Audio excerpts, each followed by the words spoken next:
আমি ফার্স্ট শুরু করছি 50,000 টাকা দিয়ে। ইনশাল্লাহ এখন আল্লাহর রহমতে আপনাদের দোয়ায় আমার 4টা আউটলেট আছে, 4 জায়গায় আমার এই রেস্টুরেন্টটা আছে সি ফুডে। পূর্ব শর্ত হচ্ছে খাবার ভালো হলে বিল, আর নয়তো বা কোনো বিল নাই।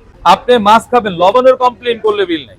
আমাদের দোকানে কোনো পে ফাস্ট নাই ভাই, আগে কোনো বিল হবে না। আপনি খাবেন, খাবার ভালো লাগলে জাস্ট বিল দিবেন। আর যদি খাবার ভালো না লাগে অবশ্যই দোকানদারকে বলবেন ভাই খাবারটা খেয়ে লবণ কম ছিল বা মাছটায় সমস্যা ছিল, এটা বলবেন। দোকানদার দোকানের স্টাফ দাঁড়াই আছে, আপনার কাছে যাবেও না, বিল আনতে যাবেন। আপনার সেই ইচ্ছায় যদি খাবার ভালো হয় আইসা বিল দিলে দিবেন, আর নয়তো বা কোনো বিল হবে। যারা বেকার আছে, আমি মনে করি বেকারত্ব জীবনটা ভালো না। আশা করি আপনারা কোনো না কোনো ব্যবসার সাথে জড়িত হন, ব্যবসা করেন। আশা করি ইনশাআল্লাহ ভালো কিছু হবে।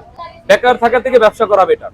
যত পরিশ্রম করবেন, যত মেহনত করবেন, তত আপনার ব্যবসা দাঁড়ানোর রান করার চিন্তা ভাবনা থাকবে। ব্যবসার ভিতরে সবসময় আপনার খাবার কোয়ালিটিটা ঠিক রাখতে হবে, কাস্টমারের সাথে ব্যবহার ঠিক রাখতে হবে, তাহলে আপনি প্রকৃত ব্যবসায়ী।